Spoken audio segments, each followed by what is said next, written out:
Come on. I'm right here. Skate!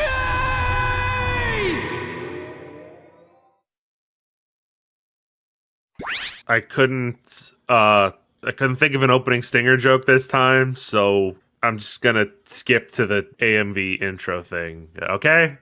Okay.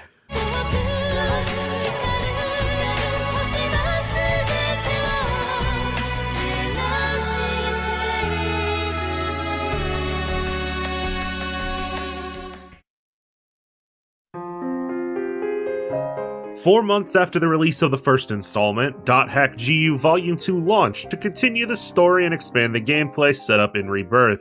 I know it might seem a little scummy that they planned ahead of time for you to purchase another game that's a glorified expansion pack a few months after the first, but companies charge $20 for skins these days, so $50 for 20 plus hours of new narrative, new dungeons, new gameplay, and new systems looks pretty fucking good to me. Maybe it's the microtransaction brain rot, who knows? The first thing you're going to want to do before even starting up Volume 2 is to be sure you've done everything you want to do in Volume 1 first, as once you convert your file for the second game, there's no turning it back. If you're all sorted out, when you finish Volume 1's main campaign, you'll receive an email from Daisuke Uchiyamada, the real-life producer of the .hack games, where he'll instruct you on how to transfer your save file over to Volume 2. If you do so, in addition to carrying over your status and inventory, you'll also get a handful of extra items and starting cash. So, save now transferred and everything in working order, time to dive back in and see what edgy anime hijinks Haseo and his buddies are up to this time.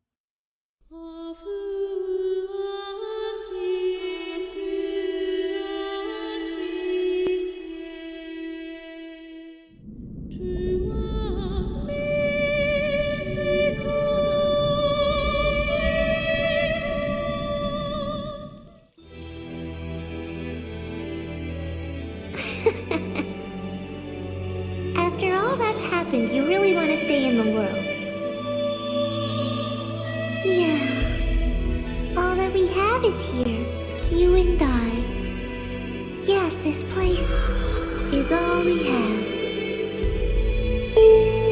The ominous tuning fork returns and we're slapped with the title card. .hack GU Volume 2 Reminisce. Don't worry about that title too much. The English titles don't really have that much to do with the games. Volume 2 begins with a recap of events from the first game, as about 4 months would have passed in the real world between the release of the two titles. People might need a refresher, but if you need a refresher, you could just go back and watch the first video again, because I ain't recapping shit. These videos are long enough as it is. I have to get up. I'll get yelled at again if I don't. Adelie! Adelie! If I could only be more like Haseo. I hope you mean from the end of Volume 1, because he was Jerk King of Asshole Mountain for the other 90% of the game. Hey, Adelie! Adelie, are you okay? Come on, speak to me! Damn it! Not this again! This isn't happening! Oh, Haseo. Kun summons Magus to save Adelie, and the gang manage to escape the strange, out-of-bounds area back to the world proper. Adelie awakes safely in GU's at-home, surrounded by Haseo, Pai, and Kun. They try to ask her how she's feeling since she was attacked by Ida, but find her voice isn't transmitting anymore, forcing her to communicate via messages. I'm okay, I think.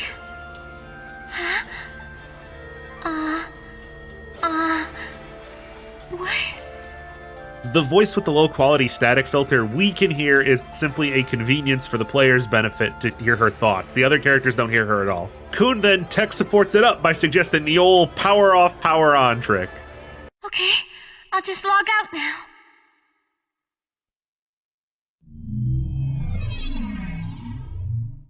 Huh?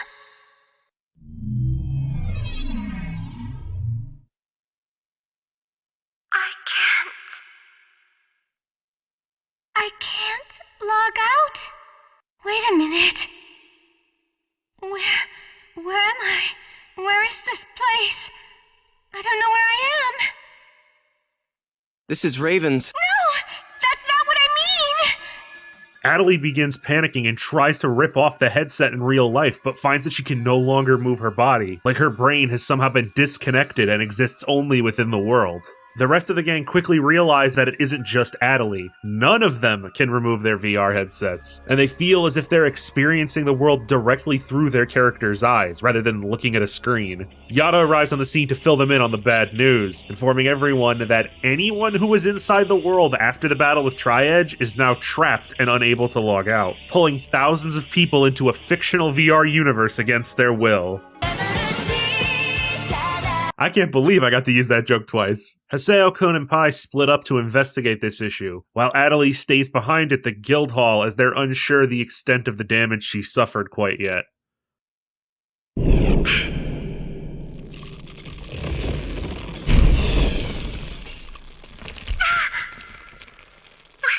What's happening to me?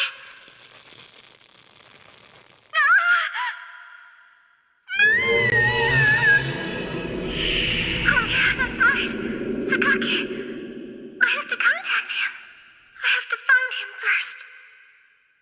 Oh, goddammit. I like that this entire opening section just gets right to it. The game doesn't putz around and slowly reintroduce everything, reset everything to square one, and make us work back up and raise the stakes again. We pick up right where the last game ended, and bad shit is still happening. All our stats and gear are here from the last game as well, from our GP and Chim to our skills and weapons. It's like we never left. Awesome, I am here for it. What I'm not here for, Sakaki and his obviously evil ass hanging out with Adelie. Seems Moontree is trying to help take control of the situation, with so many players running around like decapitated chickens. After checking on the townspeople, Haseo confronts him and tries to explain to Sakaki and Adelie that Moontree is in no way equipped to handle what's happening right now. But you can imagine how that goes. Meeting up to share what they've learned, GU comes to know that they're completely cut off from the rest of the internet, and by extension, the outside world. Ida has, through some means, shifted all the players of the world onto its own mirrored server that it controls. This all began when Adelie had her epitaph stolen during the climax of Volume 1. Making things worse, Adelie's character has begun to break down, as it now lacks its Morgana factor, and since her soul is now part of her character in this alternate server, bad stuff could happen if she continued to deteriorate. An epitaph user's Morgana factor is a fancy way of saying their special ability. For example, Kun's avatar is capable of propagation, the data creation ability that he used against Haseo back in the arena, while Haseo's Morgana factor is the terror of death, funnily enough, though we don't know what that power entails quite yet. These factors are what make Epitaph users' characters distinct, but apparently no one, even CC Corp, are quite sure where they come from or how they're created. Yada tasks Haseo with asking Moontree for assistance in recovering Adelie's epitaph, which he's thrilled to do, as you'd expect. Ida's recreation of the world isn't perfect, and there are cracks and seams all over the place where unsavory things may slip through. But there's no way 4 people can search all of these locations themselves. Good thing that Zelkova kid still likes us, but then again, there's still... Why not try telling us directly what it is you want? I don't know what you mean. Perhaps this will clarify things. I'm saying that perhaps you should consider bowing down and gracefully begging us to help you with your desire to escape from the Ida server. Members of GU. Jeez, this pompous scumsucker knows everything. Question is how? A question that won't get answered at the moment. Moontree does agree to help us find the seams in the world though, and helping Adelie is what's most important right now. Haseo, Kun, and Pai strike out on their own to search as well, sending us to our first dungeon and therefore gameplay of Volume 2. Right before you head out, there's an in-game email containing patch notes for the world that explains all of the changes made to the battle system, but I'll just touch on the bigger stuff. You're mine!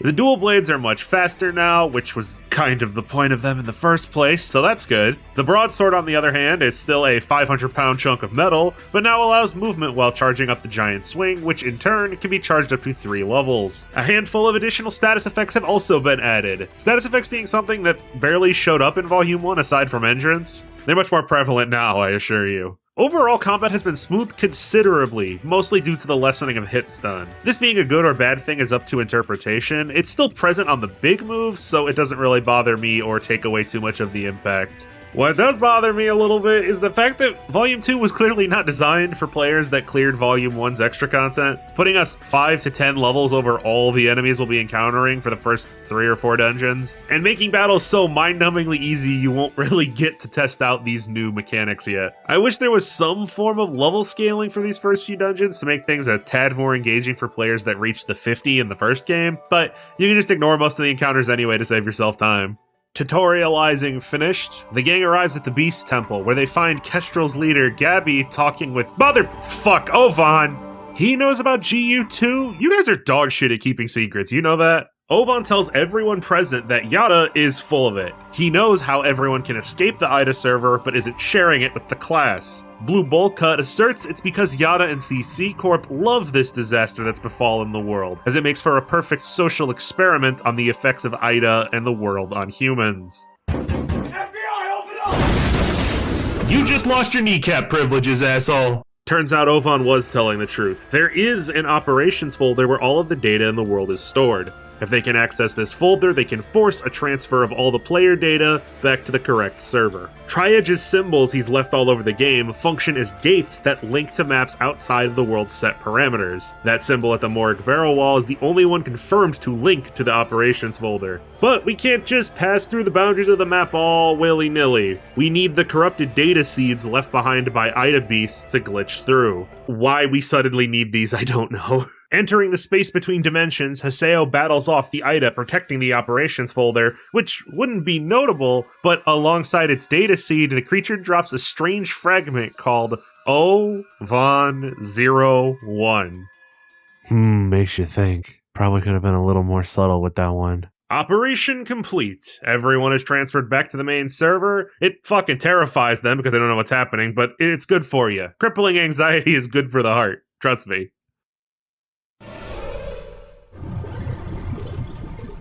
Ida! Damn, of all the times.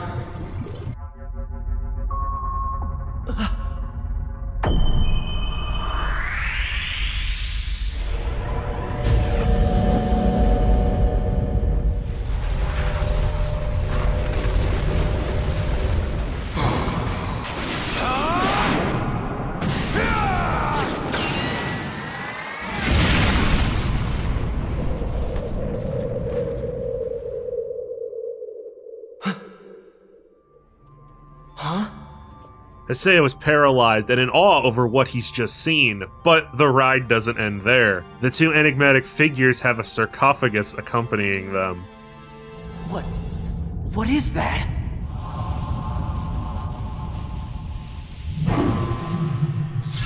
Tri-Edge?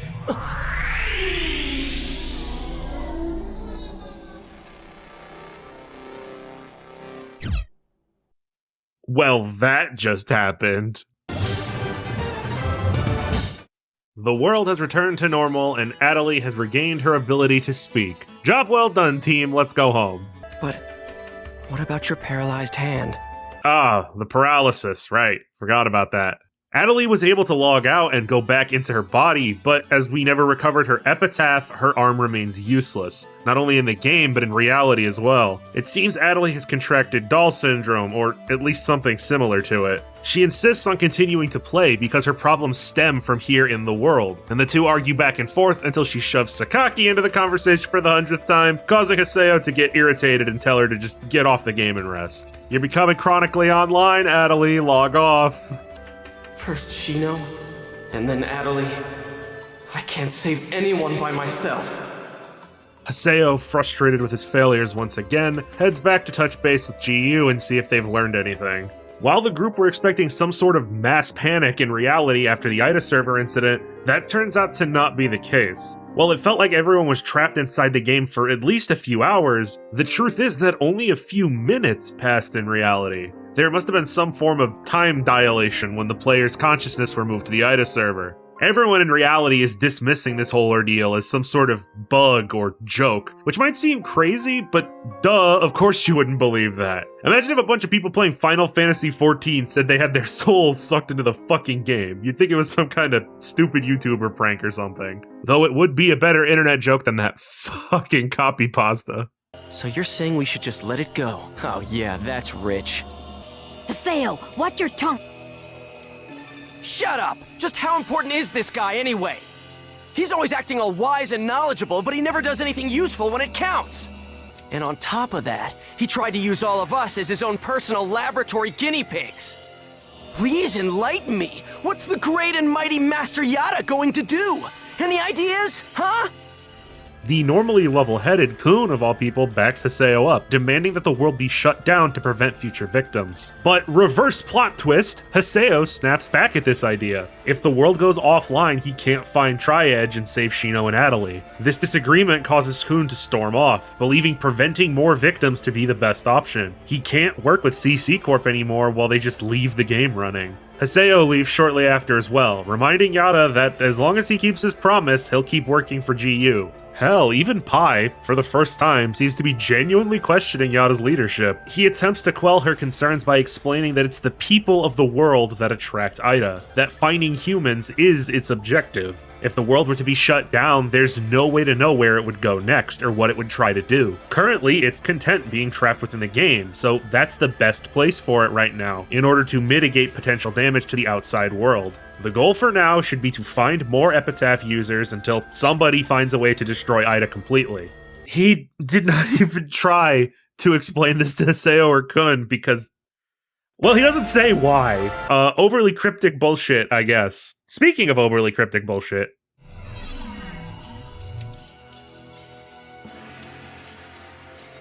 Yes. Project GU is progressing quite smoothly. Errors in our predictions are minor. There is no cause for concern. Oh, that is all well and good, but some of our superiors have concerns about your method of operation. Fulfill your duties without any unnecessary thinking. We do what we always do when we're looking for plot. We mosey on over to the Hule Grounds Cathedral for another face-to-face with Ovan, who called us over here because, oh gosh darn it, he just wants to give us a helping hand. But I'll believe it when I see it, and Haseo agrees. Ovan, that excuse about wanting to help is so lame it wouldn't even pass for third-grade theater. It's tough to have your sincerity rejected. Cutting to the chase, Ovan informs us that there are 8 epitaphs in the world, called the 8 Phases of Morgana, and their mere existence attracts Ida. So, we find more epitaph users, we find more Ida, and get closer to our answers. Which is exactly what Yada said the plan was in the previous cutscene. What else you got, Ovan?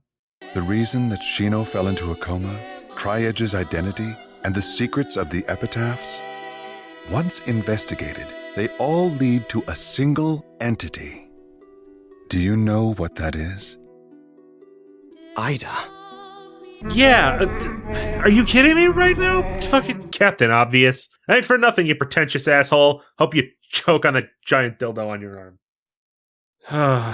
I need a distraction to help me calm down. Do we have Solitaire or Chips Challenge or something on here? CVS. That wasn't lit up in the first game. I don't have any prescriptions I need to pick up right now, but I can check it out anyway.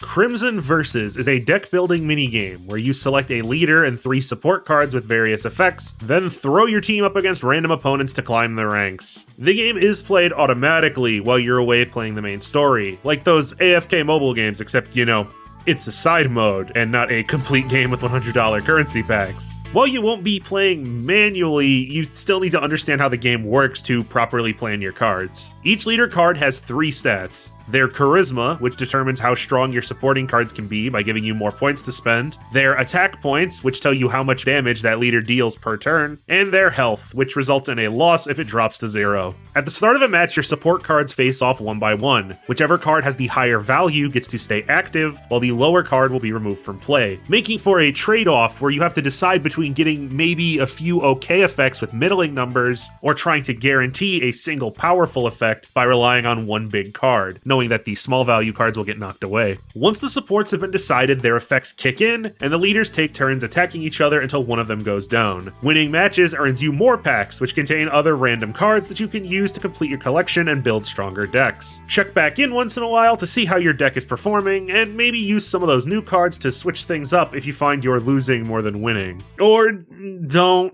It really just depends on whether you enjoy Crimson Versus as a fun little distraction or not, because I don't think it has any effect on the main game. Granted, I didn't get to rank 1, but there don't appear to be any rewards or benefits that affect the primary RPG gameplay, so the whole thing is completely optional if you don't want to engage with it. Ugh, I suppose we can't run from our responsibilities via card games forever. We have a potentially cataclysmic world-ending virus to contend with. Ooh, I can get a new house for bootleg Link and his pet dog? Fuck that responsibility shit, we're going to the beach.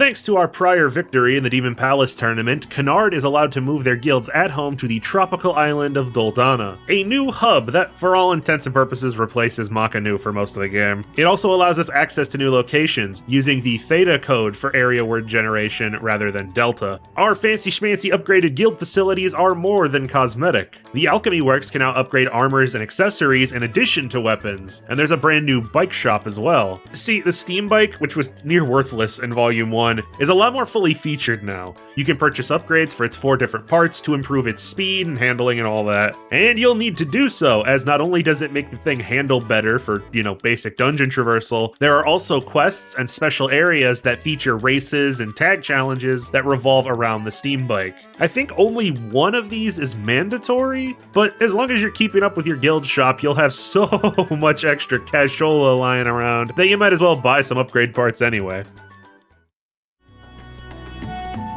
Wait! Hold it! Serious? I said wait! So, you're after that as well?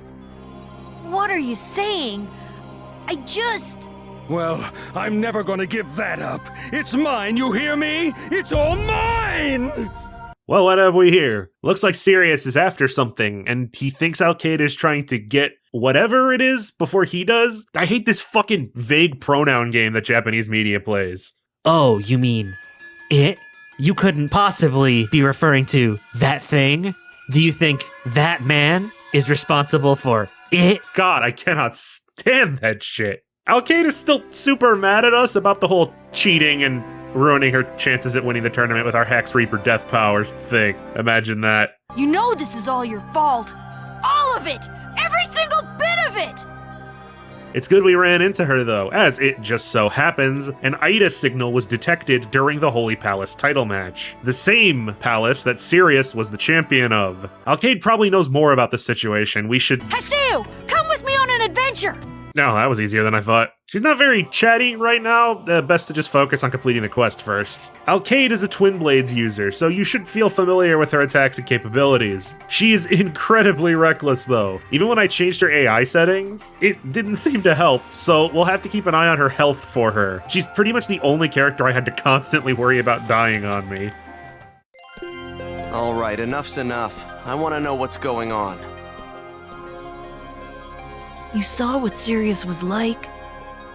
Yeah, it was kind of odd. Was he always like that?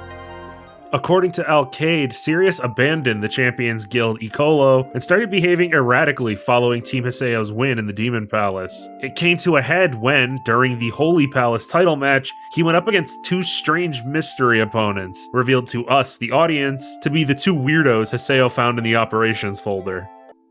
Sirius and I, we used to love to argue whenever we saw each other. He was always so hard-headed about everything, and I would never be honest about anything. That day, the day I lost to you in the tournament, I just didn't know what to do with myself anymore. It was like I'd had the wind knocked out of me. Somewhere along the way, I'd become obsessed with protecting what I had built up, and had forgotten all the things that had been important to me, like meaning, faith, and pride. It was only natural that I lost you. Haseo! I need you to help me! Damn, it seems like Alcade took her loss pretty hard. But thankfully, it resulted in her coming around to a whole new way of thinking. No longer wanting to get stronger just to destroy Haseo for beating her, but wanting to get stronger so she can clear the ranks of the Holy Palace tournament and figure out what's going on with Sirius. See, I always knew cheating was good for you. To that end, she asks Haseo to join her team and help her climb her way to Sirius. And after some awkward tsundere fumbling, he accepts the invitation, wanting to investigate Sirius and the Ida he may be infected with. Warp over to Lumina Cloth to register right away. There is one condition though. The Emperor has to give up their title to participate in a different palace's tournaments, which Haseo does with zero hesitation. What? You gave up the Emperor's throne so easily. I guess. It's not like I was in the tournament to become the Emperor anyway. Thank you, Haseo. Huh? What for? Will you, go on adventures with me again sometime? Sure. Really? That's great. So, I'll see you around then. Well, here we go again, grinding our way up another ranking ladder to challenge a champion who's likely been infected by creepy computer balls. Pi confirms for us that Sirius is indeed infected, but it's not him alone. A whole swath of hacked Ida players are appearing all over the world. And stop, can I dissect this real quick? In Japanese, it doesn't really matter. Zawordo is not a common turn of phrase that would trip people up. But in English, it's really fucking obnoxious to have the game named something so innocuous and common. And I have to constantly try my best to contextually imply to you if I mean the real world that we live in, the real world within .hack, or the in-universe video game called The World. This isn't genuine criticism or anything, this is just a little peek behind the curtain into the nightmare of this script writing for you. A whole swath of hacked Ida players are appearing all over the world, meaning that they'll likely appear in the tournament as well. But before we worry about any of the specifics, we're gonna need a third fighter for the team. Haseo? Adelie. Oh, perfect. A wild white mage appears. Adelie tells Haseo that she understands why he's been acting the way he has. Turns out Yada decided to do a traumatic Haseo info dump while we were away, telling her everything, including what happened to Shino. So Adelie now knows Haseo was only trying to help her, even if he was being a gigantic prick about it. Hearing about Haseo's resolve inspires Adelie to fight, deciding that Ida and the epitaphs are her responsibility as well, begging Haseo to let her be the third team member. And how could I say no to this face? Better let Syllabus know he's been replaced by my ever-growing waifu collection. Now that we're all squatted up, we can actually register for the tournament. And thanks to Team Haseo's previous victory, they are instantly placed in the champion seed, meaning we don't have to grind out WP to qualify this time, though you still can play regular tournament matches if you want. Remember, they raise weapon proficiency faster than regular encounters do. Before we thrust ourselves into more combat though, I need to address something that I didn't in the first video that resulted in quite a few comments calling me out. I had mentioned that Adelie couldn't do damage during the tournament battles, and it turns out this is incorrect. So, in addition to some simple AI personalities you can select to change your partner's behaviors, there are these items called scrolls that bestow either stat points or new spells onto the character you use them on. Now, I did know about these things before even making the Volume 1 video. I played the game before that. Hell, I used some of them while recording for said video. What I didn't know is that despite her class and her entire personality revolving around pacifism, you can still give Adelie attack spells and she will use them. I just assumed that she wouldn't and never tried. Sorry about that. Our first match at last! Let's do this! We need to try to keep calm and not get pumped up. Both of them are important. Haseo? Don't worry, I won't use my avatar. Good. And the battle begins! Oh, right, I'm still over-leveled.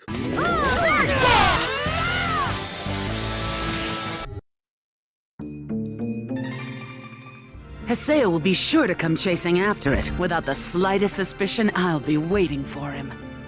Remember, your purpose is to defeat Sirius and bring it back to me. Oh my god, what's wrong with your face? Just you watch. I will have everything. I'm the one who will be chosen by Ida. Chosen by the world! Far earlier than I expected, the next class advancement quest is already available, but there's a reason for that. You see, this next enhancement offers up a brand new gameplay mechanic. The quest dungeon has us forced to learn the lore of the world and answer questions, lest we have our chims sucked away. You can check the in-game official website to check for this lore info, or just trial and error your way through if you've stocked up on a buttload of chims anyway. Still a cool concept, and I like when we use the outside resources from the desktop to solve problems in the game. This quest also requires you to be in a team of 3, so we trudge along with Syllabus and Gaspard, who reminisce about their very first meeting with Haseo and other Volume 1 wonderment. But Haseo is hyper-focused on the task at hand, powering up to save Adelie and Shino before something else goes wrong. What was it Adelie said? Everyone really does want to treat other people nicely. I'm warning you. Don't make me keep repeating myself. I didn't come here to have fun. You guys said you wanted to come along, but you've done nothing but talk, talk, talk. You... Fine, whatever. I'll do the rest by myself. Good. I just have to get the treasure box and I'm set. No one's slowing me down, or nagging me, or pissing me off, or betraying me. Why do you seek power, young traveler? But now that I've fought beside you, I know that's not the case. You're always thinking about your friends out there. Personally, I think it's also really important for us to slow down and stop. And to enjoy things like flowers blooming around your ankles. Nice things like meeting all sorts of new people. I mean, I think you've got some real leadership skills. And I second that thought. Come on, let's do this together. Okay then. Glad to have you, Haseo, our new guildmaster.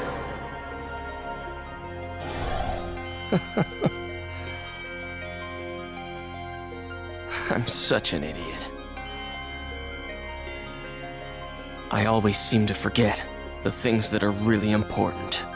Once more arriving at the realization that he's a gigantic butthead, Haseo heads back through the dungeon to apologize, so he and his friends can finish the quest together. The game even makes you head down Haseo's walk of shame manually. Oof. Haseo!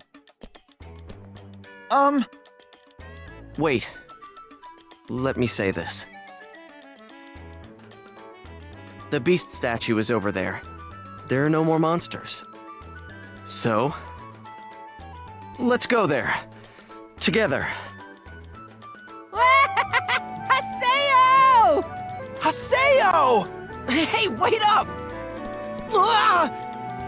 It's a good thing that Haseo realized his mistake when he did. As it turns out, unbeknownst to Haseo himself, had he opened up the chest without his friends present, the quest would have instantly failed. Hooray for friendship!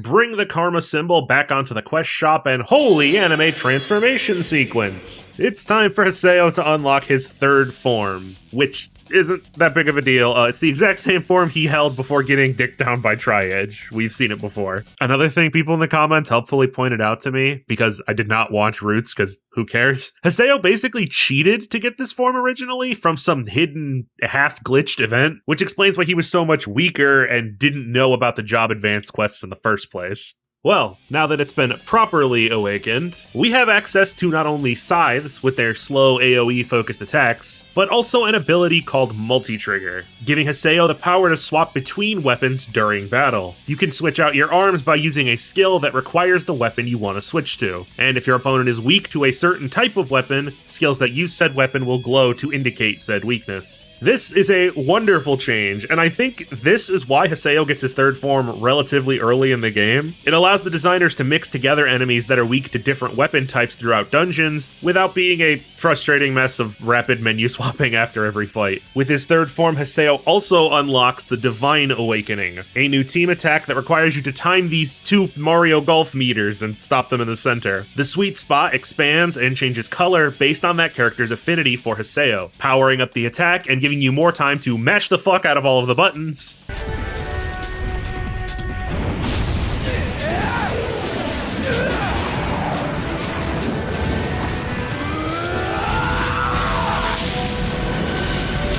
This is the awakening we'll be using for the rest of the game. As the crew finishes up their training, Adderley starts feeling exhausted, worrying Haseo. With bizarrely perfect timing, he receives an out-of-the-blue email from Nala of Moontree, asking to meet him by a tri-edge sign to discuss Adderley's condition. Don't feel stupid, he's one of the 7 Moontree leader guys. I forgot about him too. I'm very sorry for calling you out here today. Thank you for coming, Master Haseo. The reason behind all of Adderley's symptoms lies within Ida. Nala warns us that Hiragi is going to be our next opponent, a Rule 63 Dio Brando cosplayer and yet another Moontree guild leader. Then he slips us a little something to help with the match. Oh yeah, that's what I'm talking about. Back to cheating, baby. And here comes the challenger, the one and only Team Hiragi! Be still, my heart! He is most... I'll kick your ass!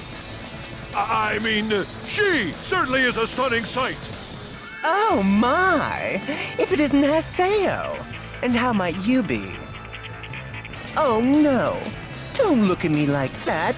It's too scary! I don't like it! This is, rough. I'm just gonna say that this game came out in Japan in 2006, and just kinda leave it at that. I am not qualified to dig into this. Another simple battle here. Both of Hiragi's teammates can heal them, so be sure to take out the support first. The newly learned Divine Awakening Mass Attack makes this trivially easy. Hey, wait. We didn't even use that wave thing. What was... Oh, it was just a piece of armor? That's anticlimactic. And also not cheating. I feel robbed. Say, Adderley, are you sure about this? Aren't your guildmates gonna pick on you? No one's like that in Moontree. I bet. Adderley is leaving for a specialized hospital for a few days to investigate her doll syndrome, leaving Haseo and Alcade all by their lonesome to level up for the next arena match. Hey, Haseo. Hmm? Do you know what happened to Endrance after the tournament? I haven't heard anything about him since I defeated him in the Demon Palace title match. I see. But I saw Endrance after that.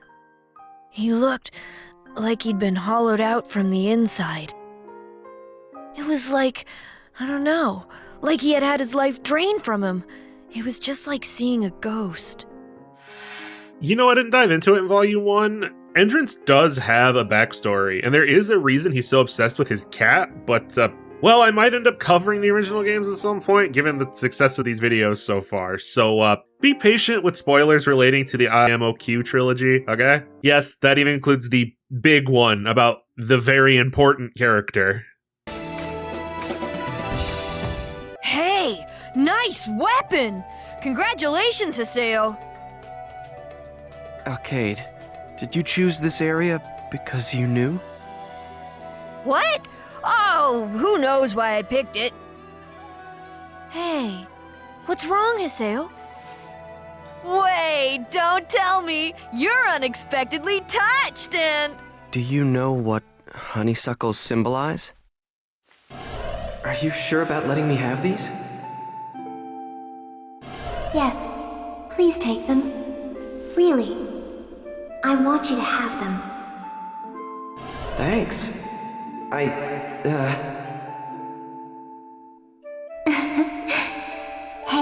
Haseo. Do you know what those twin swords, honeysuckle, symbolize? Devoted affection. What honeysuckle symbolize? Devoted affection.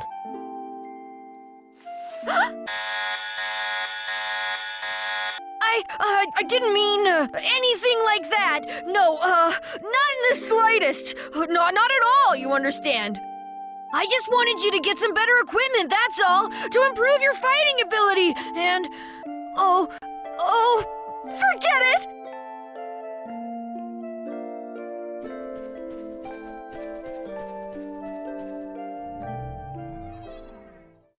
Well, that's enough plot advancement for one day. It's about time for some filler with Syllabus and Gaspard. Oh, yeah, there we go, right on time. Gaspard emails Haseo for help, as Syllabus hasn't been acting like his usual self lately. Which checks out, actually, earlier messages from him also seem strange. The three go on a quest together, and I wasted valuable fucking hard drive space recording this entire stupid Chim Chim quest in the same fucking cave tile set we've been in 100 times, only for absolutely nothing to happen during the actual mission. Syllabus just explains what was up in an email later, and we're done, everything just sorted out. God damn it. Back to the narrative, the tournament semifinals are already beginning, and Team Haseo is going up against Nala from Moontree, the same guy who threw Hiragi under the bus.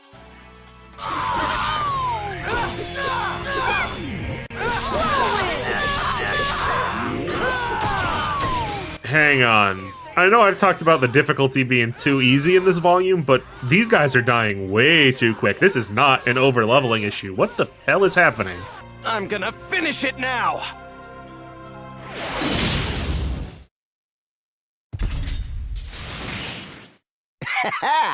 Well done. What the? He opened himself up on purpose! It's like, even when we win, he wins. I wish you the best of luck on your final match, Master Haseo. So, your opponent for the final will be Haseo after all. Yes, at last, finally! I'll kill him. I'll crush him like a bug! Do as you wish, but win. Lord! Hiragi walks out to ask Sakaki what the hell has happened to him, implying that he actually wasn't always this comically and obviously evil. Perhaps that means Sakaki has been influenced by Ida as well. It would explain how he knows so much at the very least. Also, hilariously, the game is still playing coy with Bordeaux's horrific monster deformities in this cutscene, trying to hide her off-screen whenever possible, like we haven't seen that shit. Winding down after the match, Adley sends Haseo a message asking to join him in their own special training. Obviously very jealous of the time he spent with Alcade while she was away. Hey, Haseo! You're late! Oh, Alcade, you cockblock. I happened to be passing by when I saw Adley making preparations to go adventuring. So, I decided to go along with her. Haseo, why don't you come? Later on, after some other filler shenanigans not worth mentioning, Alcade messages us about Sirius again. It seems an unknown individual has appeared who says they can tell her more about Sirius and what's wrong with him, but only if they meet face to face. Unfortunately, we know what's wrong with him is Ida, so whoever this person is could be extremely dangerous. She invites Haseo to Hidden Forbidden Battlefield for the meeting, but Alcade was too overexcited and didn't wait for us, god damn it! Are you the one who contacted me? Do you know Sirius? You said you knew the reason why he's acting so strange. What the? Wait a second. You're from Kestrel, aren't you?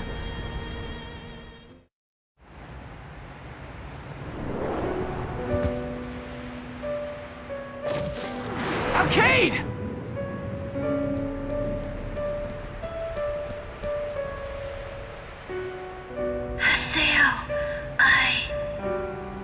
Try to hang on.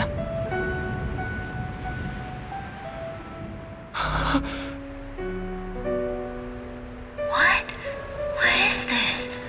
My character's fading.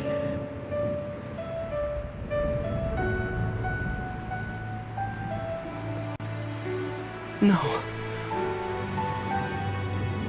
Haseo? No. Alcade, don't go!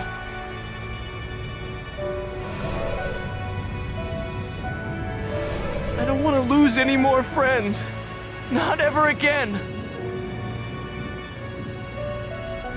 Haseo. Please, don't go! Alcade, I'm begging you! Don't cry. Boys don't cry. Now don't you cry. Boys don't cry, do they?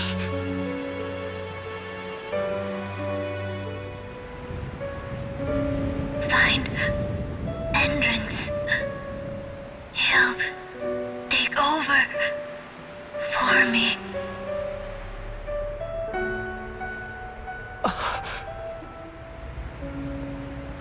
Alkaid, you... I said, don't cry. You're a strong man.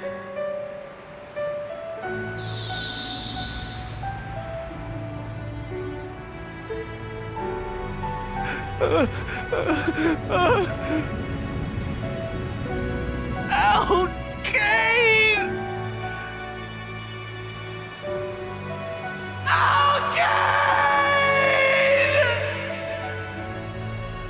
Jesus Christ, Yuri Lowenthal is carrying this entire character. What a legend.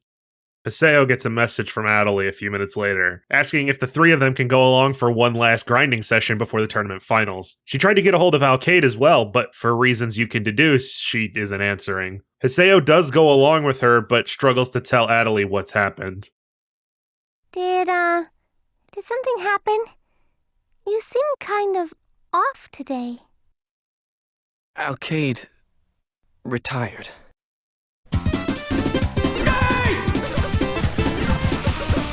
So Alkaid was also attacked by Ida? It's all my fault. It's all because I had my epitaph stolen. Ida's the one who got Alkaid. Your epitaph had nothing to do with it. But Haseo, Sirius changed because he became infected by Ida too. You see, if Sirius hadn't been infected by Ida, then Alkaid would still be all right. Adelie, don't make everything your fault. Yeah, that's my job. Despite the loss of Alkaid, finding out what's happened to Sirius and Adelie's epitaph is still the goal for now. But with no third team member for the arena, Haseo remembers the last thing Alkaid said to him, to find entrance. Haseo goes back to Submissive Tragedy's 1000 Oaks, the first place he visited with Adelie and the first place he saw Endrance. The Tri-Edge mark is still on the back of the Beast Temple, and Haseo uses it to glitch to Indiglut just like before. If you remember the opening cinematic, I think you know what we'll find here. Saku, what are you doing here? Endrance! Haseo! You've come here to steal Master N from me, haven't you? Oh, no you don't, no you don't, no you don't, no you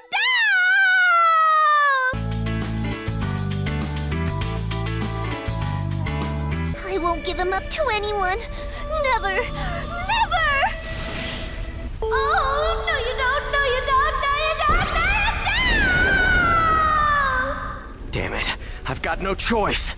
All right, come on. Come on.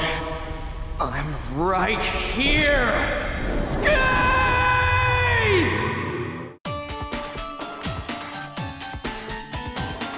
Ugh, of course this irritating brat is an epitaph user.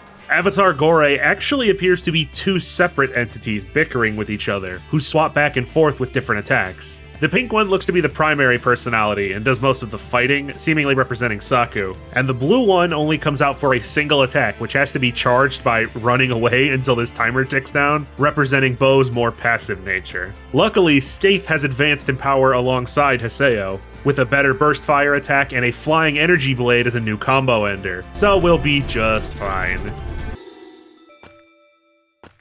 Saku! Haseo?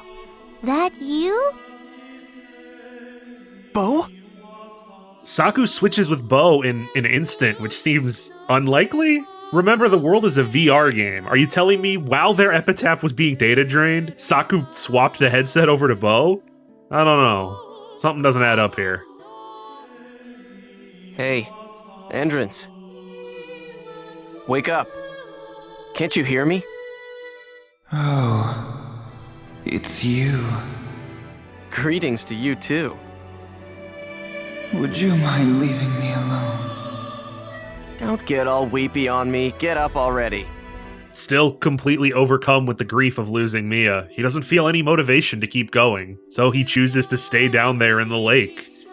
Did he put himself there? What about his real body? It's been at least several days since he lost to Haseo. Has he not moved since then? Does he live his normal life and then come home to cry into his headset and just sit still the whole time? I'm honestly curious. If this is explained anywhere, let me know. Ida or whatever has nothing to do with me. All I want is to be left alone to think about her.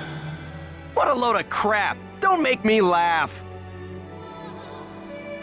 If everyone thought like that, then this world would become full of things that had nothing to do with anyone. Don't tell me she was all you had. She's not. You've just been denying everything that wasn't her. No one but her ever needed me for anything. I need your help. Haseo, The rest is up to you.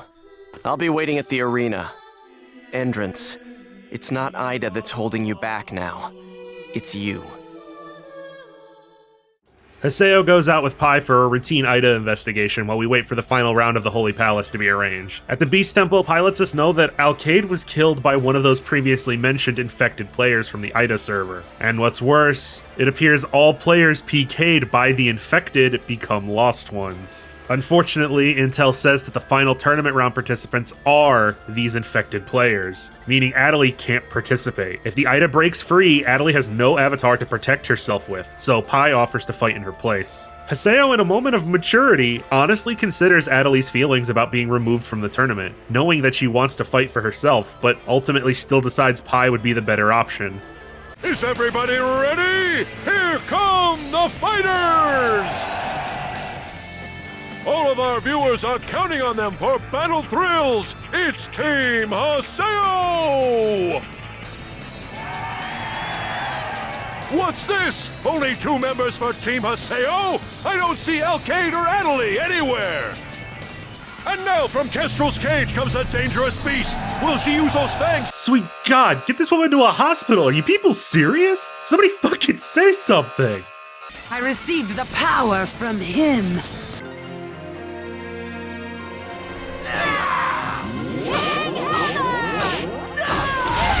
Okay, so this fight brought to the forefront an issue I've actually had for a while, but the opponent wasn't strong enough for it to matter until now. See, it's basically impossible to quickly change targets for a counter. The lock-on can be rather, garbage, unless I'm missing some method of controlling it manually. Quickly switching your targets for counters is kind of important when you're down a party member and getting fucked by skill after skill from 3 people. This one's gonna take some doing.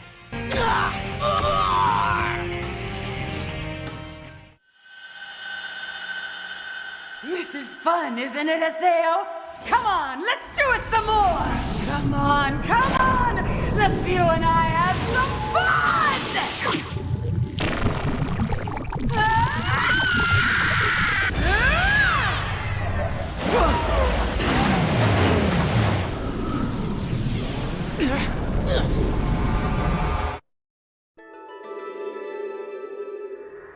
What?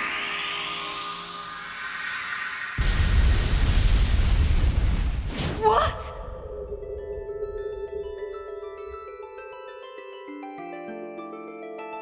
only under light does a flower bloom with beauty.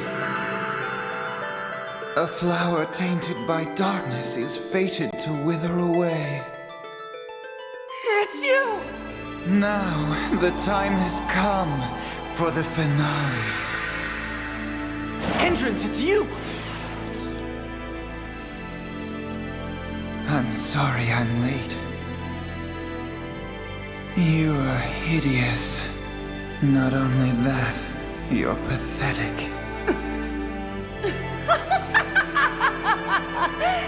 That's just great. Why don't I give you a taste of my fate? And then we can love each other even more.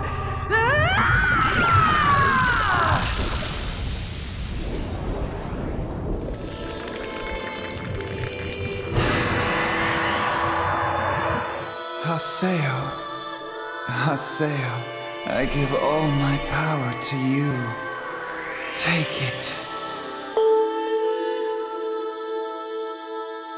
Okay, come on. Come on! I'm right here! Sky!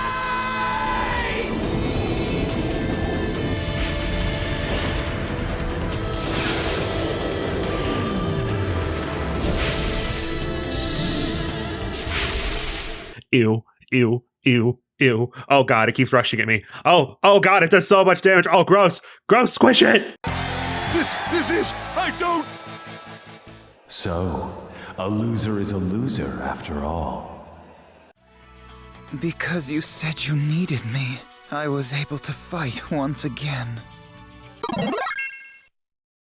Entrance thanks Haseo for giving him a purpose again, even if he is a little extreme about it. And Sakubo is so desperate to be close to Master N that she immediately befriends Haseo as well, an arrangement they're both just really enjoying. Well, at least 2 more Epitaph users are on our side now. That only leaves 2 left to find. There's a side quest that becomes available now that I want to bring up to you because it brings to light a both cool and slightly irritating mechanic that the game never tells you about. After the match with Bordeaux, you'll get an email from Adelie about going on a side quest with her and Beau, but Beau isn't selectable at this point.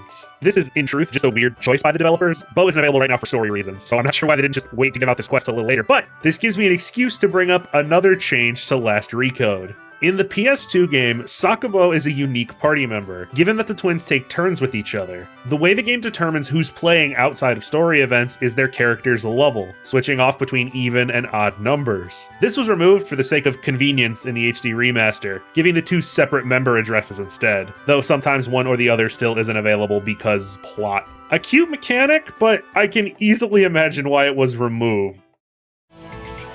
Haseo! Haseo? I think I should join the match after all. Listen well, young lady. We're about to fight Sirius, who has been infected by Ida. Epitaph users are not invincible.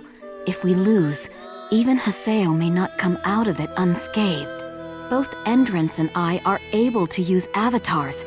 We're the best choice for this fight. Then tell me, what should I... How about I take over for you? Oh shit, wow, look who it is. You know they put Kun on the box art for this game? Seems like kind of a poor decision in retrospect.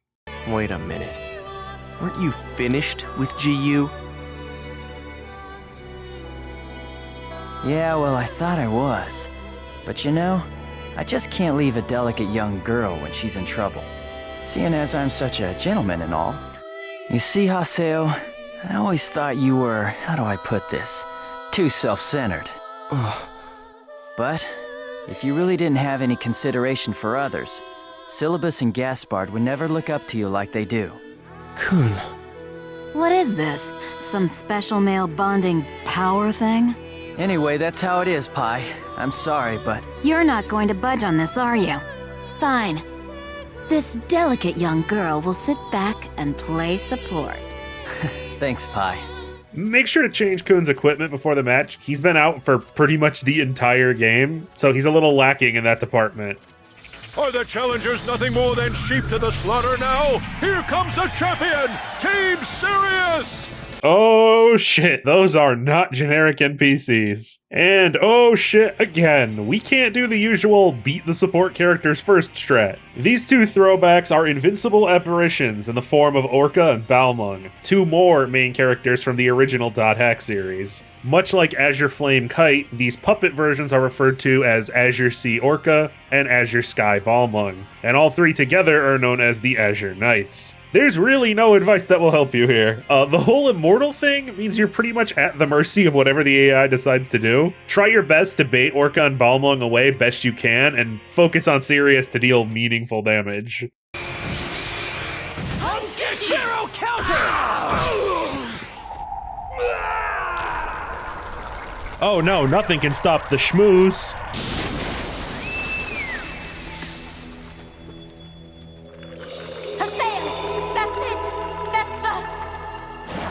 Ida that stole Adelie's epitaph?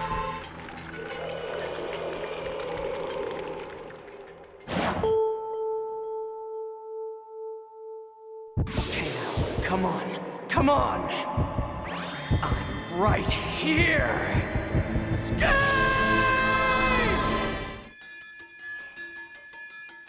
Hey, that's not Adelie's epitaph. That's a fish. A very dangerous fish. Ida Helen is incredibly aggressive and will fuck you up quickly if you treat it like the easy as hell Ida we've been facing until now. It will rush you down and eat your health up, so only attack when it's open and don't try to keep sneaking in extra shots, or you might get caught in an animation. It's nice to have an avatar battle there's a real chance at losing.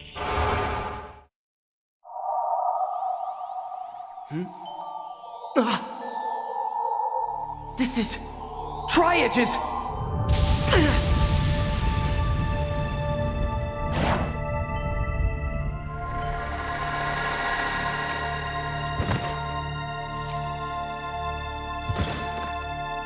What? There's two of them? What the hell? In the end, the versions of Orca and Balmung accompanying Sirius were revealed to be nothing more than soulless illusions, created by the stolen power of Adeli's epitaph Innis, whose Morgana factor is duplication, explaining not only these two, but how the Ida server was created in the first place. Man, if you haven't been paying attention, that sounded like a ton of made-up bullcrap words. Haseo has a little chat with Sirius, who admits the reason he let Ida into his heart was a fear of losing his position as Emperor, and Haseo is pissed when he hears Alkaid ended up killed for such a pathetic reason. Would you wake up already? It's because of that Alkaid... Alkaid has become a sacrifice. She tried to save you, and was PK'd by your power. Entrance! That power... Alkaid...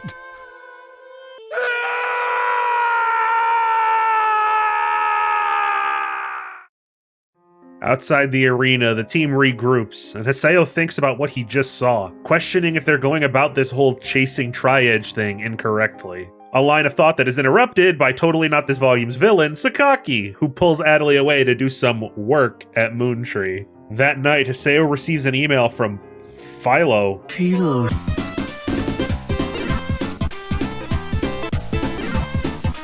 Who the hell is... Oh, this is that kind of thing I was talking about, where this crap should have been in the game itself. Philo is a character from the Roots anime. He was a cancer-afflicted old man who knew pretty much everything about the world, and was regularly relied on for advice that Haseo often ignored in his usual brash fashion. He passed away shortly before the start of Volume 1, but not before preparing a message for Haseo to help him in his pursuit of Tri-Edge. By following the area words in the email, we find a hologram of Philo that shows us a glowing staff-like object called an Adler's Key that were meant to bring to oh god, here we go. Carleon Med, I think. Terrible pronunciation aside, this great temple appears to exist in the same dimension that the Avatar encounters take place in, going by the background. This Philo... There's no player there. It's empty. This is Philo's last will. He left it for you. Antares! Before he died, the real-life Philo left me his character and a message. I've left you the 8 Phases Sacrament, the lost weapons, just as his will instructed. Huh? As for all of the rest, I'm sure you know better than I do. Haseo and the team's goal in this place is to complete the 8 sacraments, each one bestowing onto its user a lost weapon, a tool that represents the true power of each user's epitaph. After surrendering enough Adler's keys, the lock will lift, and the party has to defeat the sealed beasts that guard each weapon. For the most part, this is a formality. The Guardians have a hilarious amount of HP compared to the no damage they deal. You should not have much of a problem with these guys, at least for now. Skaith's lost weapon, Ticking Death, has a 50% chance of absorbing HP and SP relative to the amount of damage dealt with it. Like all lost weapons, it is uncustomizable, having all 3 slots taken by the single permanent unique skill. To get to the other 7 optional weapons, we have to keep an eye out in dungeons from now on, as they now have a random chance of Adler key spawns, some of which grant multiple keys from a single location, which is good because we're gonna need a lot. While we're getting overpowered weapons, I think it's time I bring up the Doppelganger. I purposely didn't mention it in Volume 1 because it had no use at the time. If you clear a field area like this one of all enemies and wait around for a while, Every guide I found is different and wrong, so I don't know the exact time. An insanely powerful duplicate of Haseo will spawn into the world. In Volume 1, the Doppelganger is easily the strongest enemy in the game, even more so than the Death God secret boss. It copies whatever weapon Haseo has equipped, including any extra abilities you slotted into it, so best not to bring anything with a status effect or it'll be turned against you. It is a nightmare, but defeating it will grant you a key item named Own King. You can only get this item in Volume 1, but you can't do anything with it there. It has to be brought over to Volume 2, at which point, if you trigger the Doppelganger to appear once more, you can battle it to earn the 3 best weapons in the volume. Good fucking luck! I tried to battle it for the first time at level 80 and couldn't even damage it. I had to come back in the post-game to even stand a chance. The Doppelganger is always 8 levels ahead of you, but he can't pass the level cap. So if you get within 8 levels of level 100, you'll eventually close the gap on him. When you do manage to put that shadowy bastard into the ground, you'll be rewarded with Hein's Invasion and Hein's Shadow, the best possible dual swords and best broadsword, respectively. Finding and defeating him a second time in Volume 2 will then drop Hein's Zero, a scythe. Each weapon has 3 different special abilities permanently slotted, and it makes sense that these are gated behind the Doppelganger because some of these powers are... holy crap. Has there always been a place like this in Moontree's headquarters? So, Sakaki, what did you mean by a job? Can I depend on you, Adley? Yes, of course! I'd do anything for you. Good girl. Listen well, Adley. You must atone for your sin. That sound. I can hear it. That sound is... Sakaki, we have to leave here. It's too dangerous. Open your ears. Listen well, Adley. That sound is ringing for you. The sound of cleansing. Now, you're going to confess everything! The arrogance, ostentation, and fear that lies beneath your mask. Confess it all! I didn't know we were going to fucking church today. Calm down, Pastor Gaslight. This scene goes on for, I'm not kidding, 7 minutes. It's honestly kind of uncomfortable to listen to go on for so long. It really makes you hate Sakaki. He just keeps going.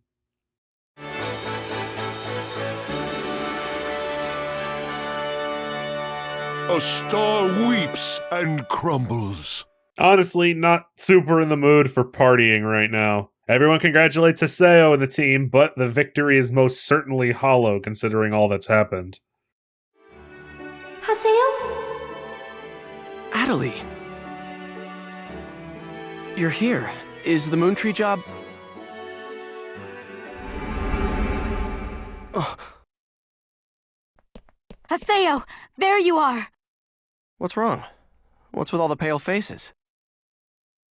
Something bad has apparently happened at Moontree. Please allow me to explain. Sakaki has betrayed Lord Zelkova. Disbelief! Zelkova's been PK'd by Sakaki, or more accurately, Adley being controlled by Sakaki, followed by Ida swarming all over Moontree and taking out its members. So, once more, Haseo squads up with Kun and Pi to head for the Big Bad's lair, Moontree headquarters. And we can't warp there. Pi theorizes that Moontree has been moved onto its own Ida server, using it to try and reclaim Adley's epitaph, because her ability is just far too useful for it to give up. Luckily, Haseo still has something from the first time everyone escaped the Ida server, the Ovan data seed. Pi takes it to Yada, who then reverse engineers it to create a key into the server.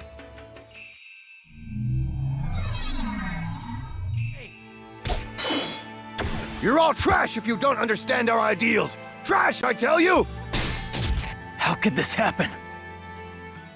My chest, my heart. I feel so strange. What is this feeling? On an Ida server, people's hearts are exposed for all to see. Feelings and emotions are increased exponentially. When the gang arrives at Moontree, they're welcomed by Nala, who once again insists on helping us out, explaining that all of the warp points are broken, so we'll have to get to the throne room on foot by defeating all of the infected players on each floor. Reminder that being PK'd in an IDA server may result in taking a trip to Coma Land. Since this is the finale, and it could go on for a while, Moontree HQ contains these save orbs that only appear in this level. Not that the stage itself is much of a hassle. Last recode's increased XP gains really shave off the challenge outside of bosses and post-game content. In my opinion, the remaster could have greatly benefited from a difficulty selector. It's still preferable to the hours and hours of grinding you'd be subjected to on PS2, though. The party battles through the entire castle, reluctantly PKing anyone who tries to stop them, including several of the sub-leaders, whose devotion to Sakaki has clouded their judgment.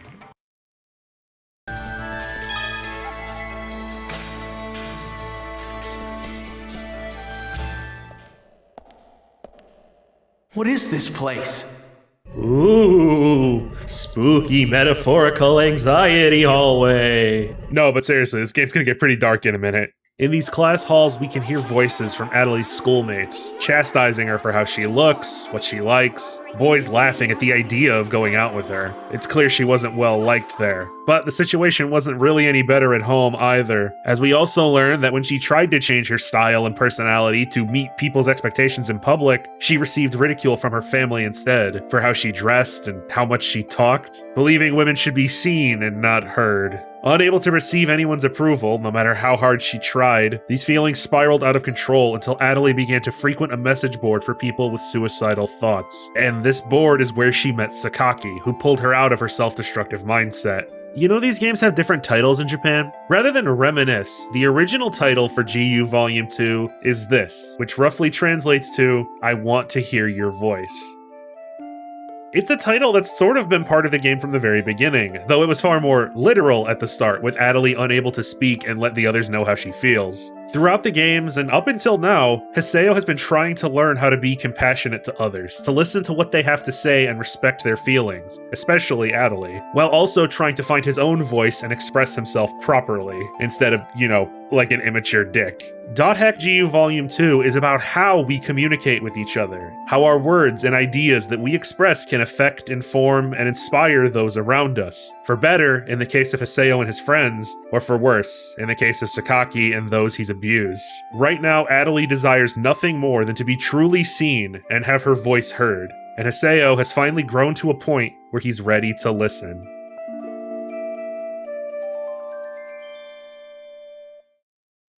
Adeli! I did my best. I tried to do what everyone said, but none of it worked. But I still tried. I did my best to do what they said. Because if I didn't, they'd all leave me.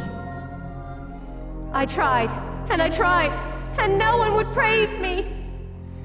No one would accept me. No one would look at me!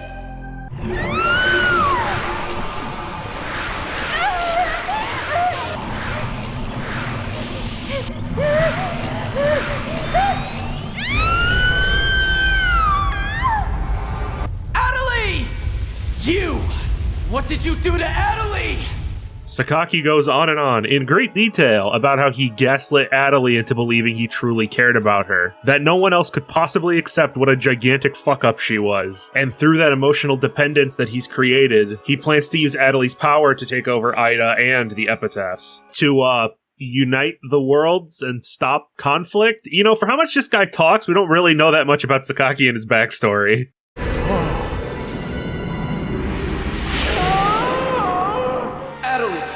Wait for me! I promise I'll save you! Alright. Come on. Come on. I'm right here!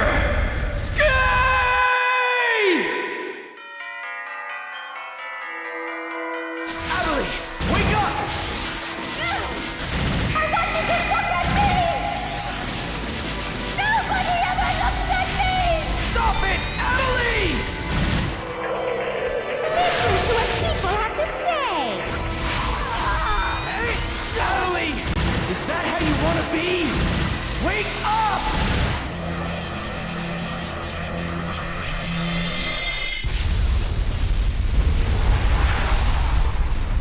No, it can't be! He separated Adelie and Ida? But that's impossible! After a long fight, Haseo manages to drain the Ida away from Adelie's body and return her to normal, though Sakaki weasels away before Haseo can turn him into a meat pretzel. Even though she's recovered, Adelie still struggles with the memories of what she did while under Ida's influence, the harm her epitaphs caused. She blames herself for all the people who have been hurt by Sakaki and Ida. But our boy Haseo has just the perfect thing to help her out. Is that what you really think? Haseo convinces Adelie that if she truly feels at fault for Alkaid and Moontree and everyone else, she needs to step up and assert herself, find her own voice, and stop blindly following anyone who offers her easy solutions and meaningless validation, but also that all of them will be there to help her along the way. Lord Zelkova, you're all right? Yes, I'm fine, thank you.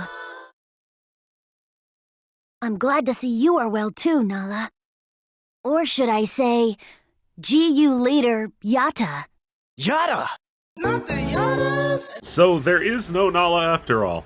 Never was. It's just been Yatta this whole time helping us from the sidelines. Yeah, at least he's been doing something instead of just Steve blooming in an empty room all day. It also turns out that the destruction of the mini Ida server here thankfully restored the members of Moontree who were PK'd over the last few hours. Which is all well and good, but all of this will be for nothing if the team can't find Sakaki before he does something else chaotic and stupid. Meeting at the Serpent of Lore, Yatta has already tracked Sakaki into Theta thinking innocent life, and assigns Pi to go along with Haseo to help coax more info out of the bastard. Adelie herself insists that she goes along as well, and while the others hesitate, Haseo instantly vouches for her and lets her join the party so she can get proper closure on all of this. Thinking Innocent Life is a huge fancy spiral tower dungeon, filled on every floor with enemies as well as a variety of traps. Traps which aren't so much a worry for Haseo as the AI's god-awful tracking abilities.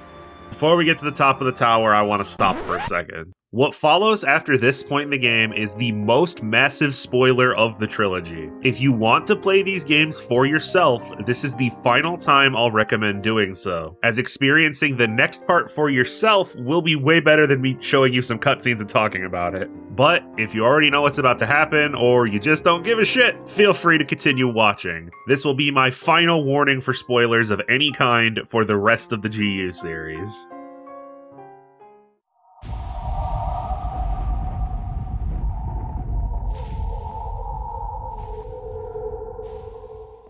The Pursuers. Stop. I'm afraid I cannot let you go in there just yet.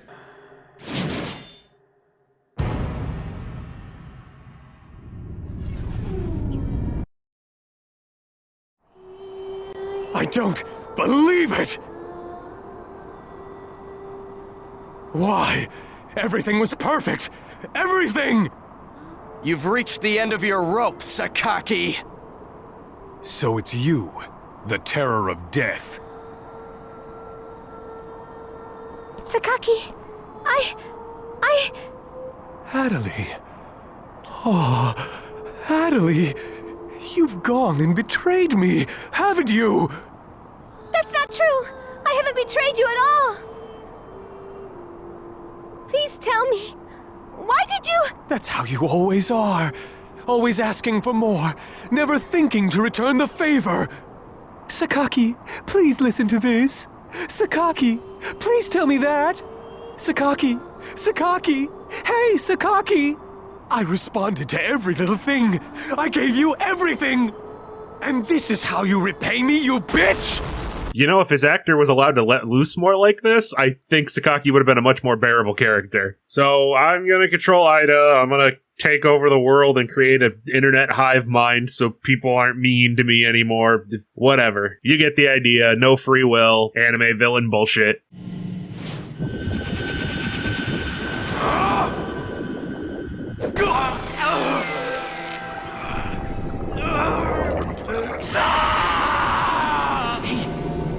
He infected himself with Ida on purpose?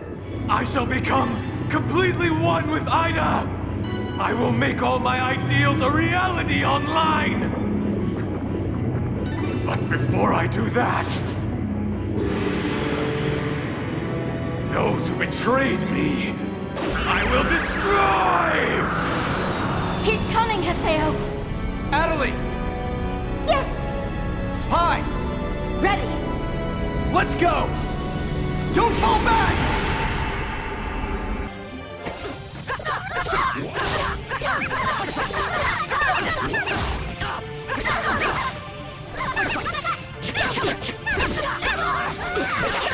And oh, it's over. Huh. Doesn't really scream final boss.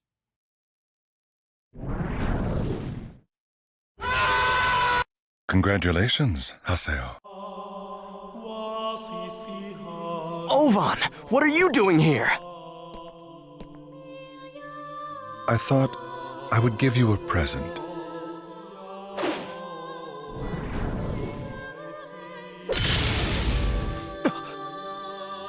You fought Tri-Edge?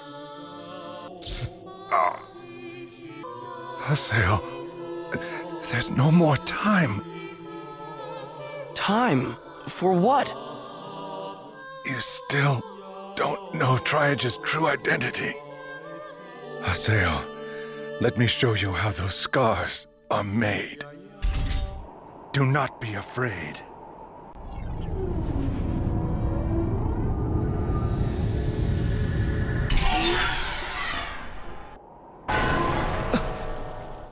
Look closely, Haseo. This is the truth that you have been searching for!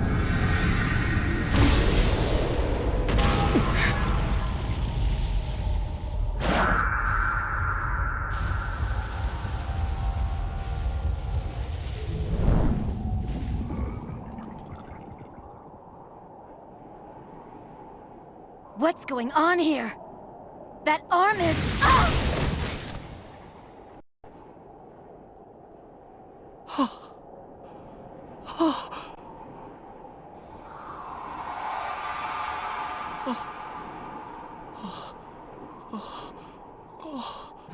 Run! Adelie!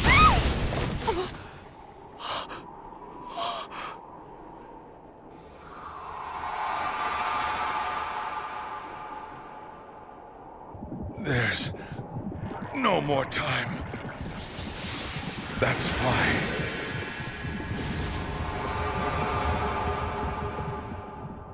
That is why you must destroy me, Haseo!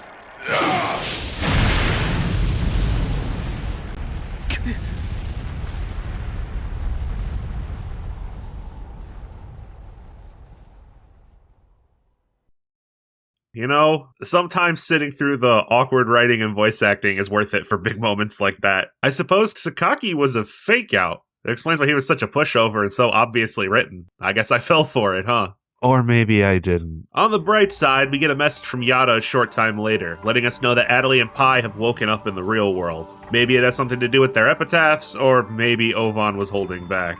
After going out to collect enough data seeds to get to where Ovan is, Pi and Adelie are back in the world and ready to help. See, unlike Volume 1, all of your party members are now online, except for Alkaid, of course, and you can select whichever two you think will be best to join Haseo in his battle against Ovan.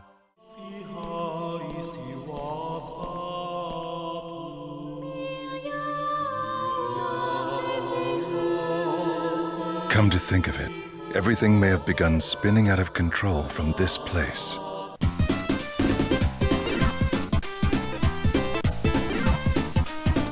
You were the one who PK'd Shino? Yes. But why? Why would you do that? To make you grow up strong. Just for something like that? Thanks to you, Shino, and Alkaid, and Adelie! You will... Hey! Here goes!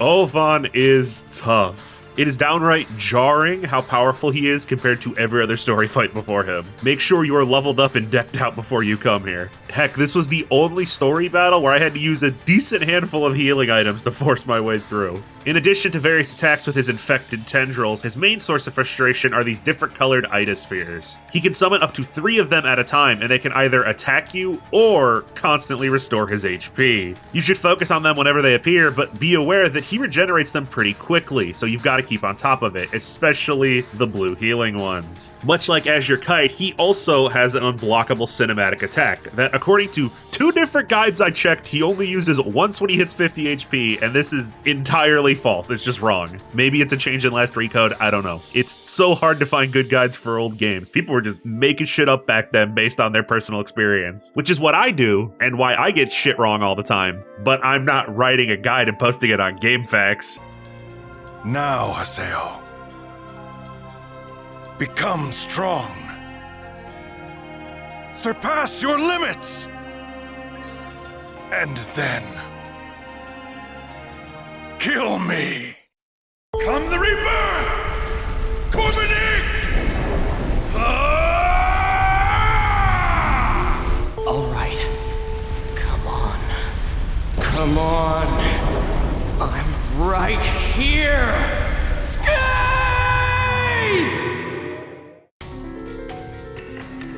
Show me your power. Great!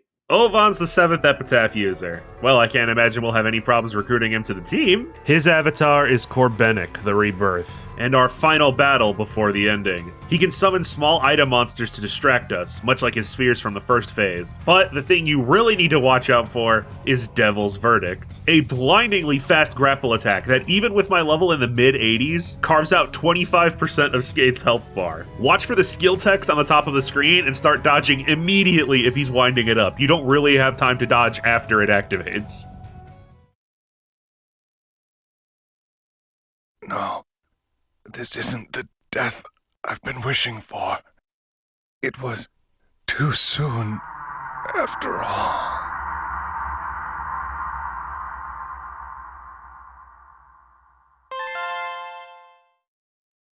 At the end of it all, even with the real Tri-Edge defeated, it still isn't the solution to the coma problem. Yada arrives to let Haseo know that none of the Lost Ones have woken up yet. Beating Ovan hasn't done anything. After all that work, after finally defeating the real Tri-Edge, we still have no idea what's really going on. Nobody is saved. Nothing is fixed. My fight is over. But then, what's really changed since I began? In the end, I wasn't able to save anyone. I'm tired. Shino. Drawing by and a secret hand, I pass every time I see it frost eternity as soon as. Hey there, everybody. Thanks for watching, and also thanks for waiting. Patreon names are totally fucked, basically. They rearranged the way that they're sorted on the website, and some people are there who shouldn't be there, and some people aren't there who should be there. So I tried my best. Your name's probably in a different position than it usually is. I hope everything's correct. Thanks for changing shit for absolutely no reason, Patreon. Battle Network Legacy Collection comes out next month, so I think you can imagine what I'll be spending most of my time doing. I will probably be making some kind of short, like, initial impressions video. Definitely not a full review, because it's a collection of 6 RPGs. I won't have time immediately to replay all of them, though I will get it done eventually. We will be streaming a whole bunch of the collection the week that the game comes out, so go and follow my Twitch if you're interested in that. But that's all for today. Thank you guys for watching once again, and I will see you in the next video, whenever that is. I have absolutely no idea. Bye!